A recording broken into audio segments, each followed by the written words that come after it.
Turning Bimbo for the Sake of the Humanity. MILF's Threesomes 45. MFM Threesome Erotica.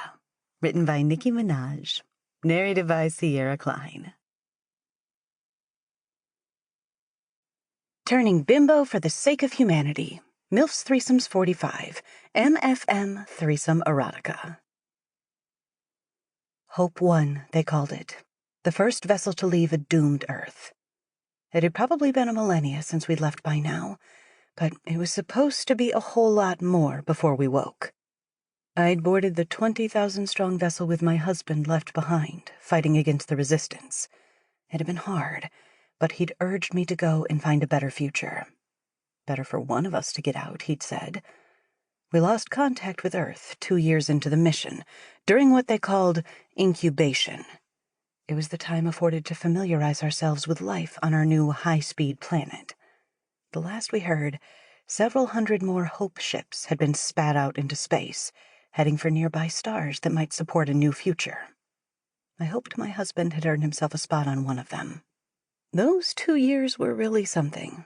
At first, it was one big adventure, but then the mundanity of everything set in. We were assigned jobs to keep us busy, things that the machines would later take on once we were sent to sleep, and then we could spend our earned credits in shops or on entertainment, like the onboard cinema or bowling. Some of us were gardeners, other mechanics, others hairdressers or nail technicians, all living in one big ecosystem, hurtling through space at somewhere approaching light speed. It was a real testament to humanity's progress, and it was completely at odds with humanity's demise back on Earth. I was a Xander, and in my small dwelling, I really built a home for myself. Our closest neighbors would be invited round for dinner. Hanlon, a 20-something, was one of them. And I don't mind saying I'd quite taken to him. But at over twice his age, it was only natural that he be sweet on someone else. Maria, in fact. I tried not to resent her too much, and even had them both over for dinner with their parents and another local kid, Cooper. Cooper and Hanlon quickly became friends, being the same kind of age. It was unfortunate when those in charge called time on our endeavors and put us on ice.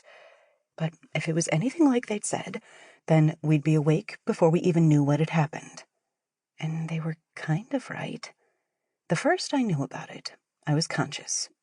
It's weird, but I just knew. You know when you know you're dreaming, but you haven't yet opened your eyes? That's exactly where I was, right before I dared peer upwards through the glass and expose myself to reality. I thought it... Sample complete. Ready to continue?